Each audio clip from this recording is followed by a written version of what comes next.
कर्म प्रधान आ विश्व रची राखा, जो जस करत वही फल चाखा। साहेब कर्मफળ તો ભોગવવું જ પડે છે, આજ કલ યા પરસો યા ફિર બરસો કે બાદ।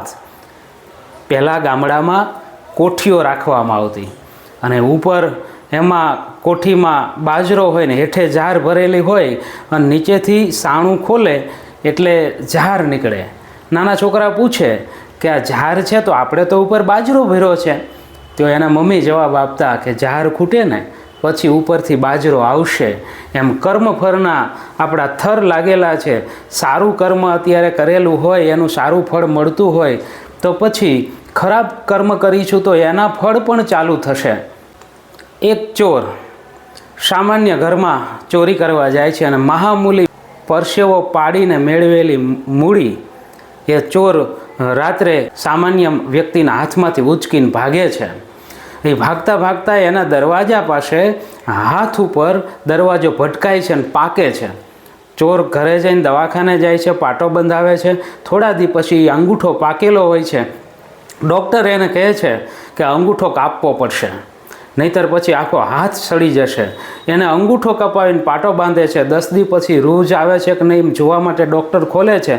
ડૉક્ટર કહે છે આખું કાંડું કાપવું પડશે। પાછો એનો કાંડું કપાવી અને પાટો બાંધવામાં આવે છે। 15-20 દિવસ પછી એ પાટો ખોલીને ડૉક્ટર જોવે છે તો કહે છે સડો વધતો જાય છે, કોણીથી હાથ કાપવો પડશે। હાથ કપાવીને પાટો બાંધે છે એ ચોર અને પછી થોડા દી પછી તપાસવામાં આવે છે તો કહે છે હવે અહીં ખભામાંથી કાપવો પડશે, નહીંતર કે આખા શરીરમાં એ ઝેર ફેલાઈ જશે। ત્યારે ડૉક્ટર અચંબામાં પડી જાય છે। ડૉક્ટર કહે છે ભાઈ કોઈને દુભા છે, કંઈ એવું ખરાબ કર્મ કરેલું છે? ચોર કહે છે હા, હું ચોરીના પૈસા લેવા ગયો હતો ને એક મજૂર વર્ગના ઘરમાંથી ને મને વાગ્યું હતું, તો કે તું જા માથું રગડ, એના પગમાં પડી જા, માફી માગી લે, આ એનું ફળ છે। અને આકાશ પાતાળ એક કરે છે ને એ વ્યક્તિને ગોતે છે, શોધીને એના પગમાં પડી જાય છે કે ભાઈ મને માફ કરી દે, તે કંઈ તંત્ર મંત્ર કંઈ કર્યું તું? હું તારું ધન ચોરી ગયો અને પછી મારે આ દશા ભોગવવી પડે છે।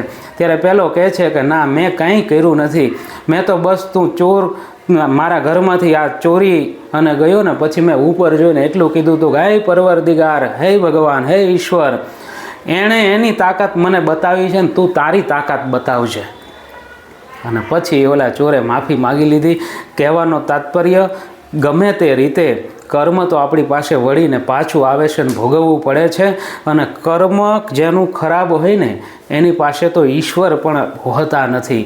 વાલી અને સુગ્રીવ 2 ભાઈ, એમાંથી જો રામે ધાર્યું હોત કે કોનો સાથ લેવો તો રામને ખબર છે અને તમે જાણો છો કે જે 6 મહિના સુધી બગલમાં રાવણને દબાવીને ફરતો હે, વાલીનો સાથ જો રામ લે અને વાલીને કહે તો સવાર જઈને બપોર રાવણને હરાવીને દબાવીને પાછો આવતો રહે।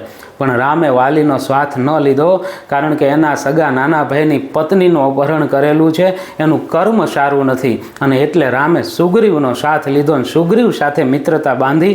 મિત્રતા બાંધતા વખતે પણ એનું કર્મ જોવામાં આવે છે અને વાલીને જ્યારે મારે છે ને ત્યારે વાલી સમજે છે કે હું ખરાબ વ્યક્તિ છું, મારું કર્મ ખરાબ છે, પણ મારો દીકરો આવા ખરાબ રસ્તે ન ચડે ને એટલે પોતાના દીકરા અંગદનો હાથ રામને સોંપે છે।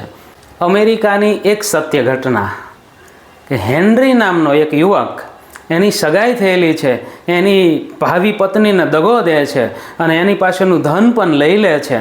અને પછી એની જે ભાવિ પત્ની હતી નિરાશ થાય છે અને નિરાશ થઈ અને એના ભાઈને કહે છે।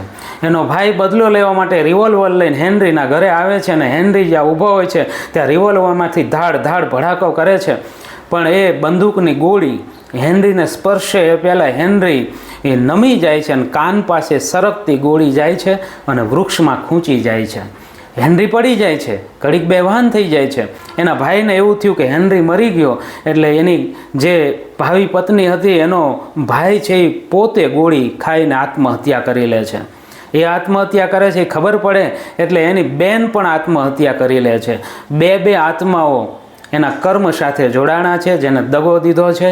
એ હેનરી ઘડીક થાય ત્યાં આંખ ખોલીને ઊભો થાય છે અને બચી ગયાનો આનંદ છે।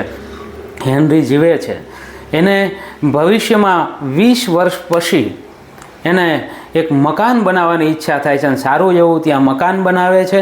એમાં લાકડાની જરૂર પડે છે અને લાકડા માટે બાજુમાં જ જે મોટું વૃક્ષ ઊભું છે એને કાપવાનો નિર્ણય કરે છે. કટર લાવી અને લાકડું કાપે છે, જેમાં 20 વર્ષ પહેલાં હેનરીનો જીવ લેવા માટે જે ગોળી ધરબાયેલી હતી એ વૃક્ષ કપાય છે અને વૃક્ષ કપાચા અચાનક ગોળી છટકે છે અને હેનરીના કપારમાં આવે છે અને હેનરીનું ત્યાં મૃત્યુ થાય છે.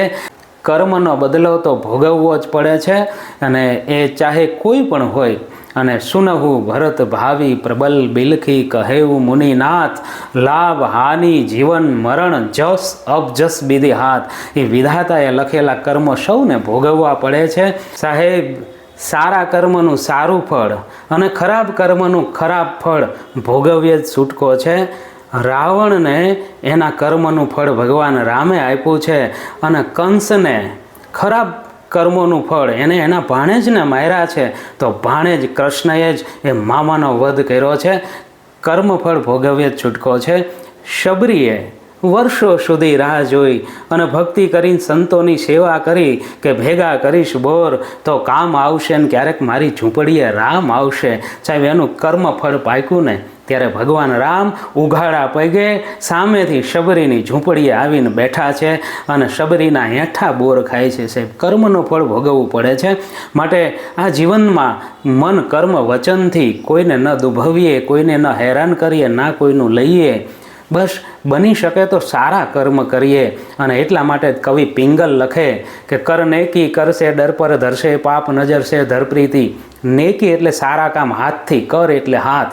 કર નેકી કરશે ડર પર ધરશે પાપ નજર છે ધરપ્રીતિ. જપ નામ જીગરશે બાલ ઉમરશે જસલે જરશે બનતી તી ગંભીર સાગર છે રહે સબર છે મિલે ઉધર છે પરવાના ચિત ચેત સયાના फिर नहीं आना जग में आकर मर जाना. भाई, जग में आकर मर जाना. જગતનું અંતિમ સત્ય મૃત્યુ છે અને મૃત્યુ સમયે આપણી આંખોની સમક્ષ જે આખી જીવનની કેસેટ રિવાઇન્ડ થવાની છે ને, એમાં આપણને આપણા સારા કર્મો દેખાય અને મૃત્યુ સુધરી જાય એવું જીવન જીવીએ. સમ્રાટ સિકંદર આખી દુનિયા જીતવા નીકળેલો અને ઘણા ખરા પ્રદેશો ઉપર પોતાની સત્તા જમાવી હજારોનો ખાત્મો બોલાવી દીધો, મૃત્યુને ઘાટ ઉતારી દીધા યુદ્ધો કરીને. અને એ સિકંદરનું જ્યારે મૃત્યુ થાય છે ને ત્યારે સિકંદર કહે છે કે મારા જ્યારે જનાજો નીકળે ને ત્યારે મારા 2 હાથ ખુલ્લા રખાવજો.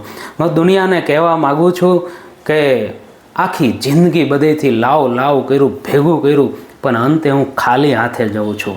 એ સિકંદર સમ્રાટ પણ પોતાને બચાવી નથી શક્યો. જવાનું એક દી નિશ્ચિત છે. કર રહા હૈ આસમાં એ શમા કુછ ભી નહીં, રો રહી है शबनम की नज़ारे ए जहाँ कुछ भी नहीं, जिसके नाम से जलते थे हजारों रंग के फानूस, जिसके महलों में जलते थे हजारों रंग के फानूस, अब दम बखुद है कब्र में हुनहा कुछ भी नहीं. મિત્રો, આ જિંદગીમાંથી જો લઈ જવાનો હોય ને સાથે તો સારા કર્મો અને એકબીજાનો સ્નેહ ભાવ, પ્રેમ ભાવ. અસ્તુ. જય હિન્દ, જય ભારત, જય સિયારામ.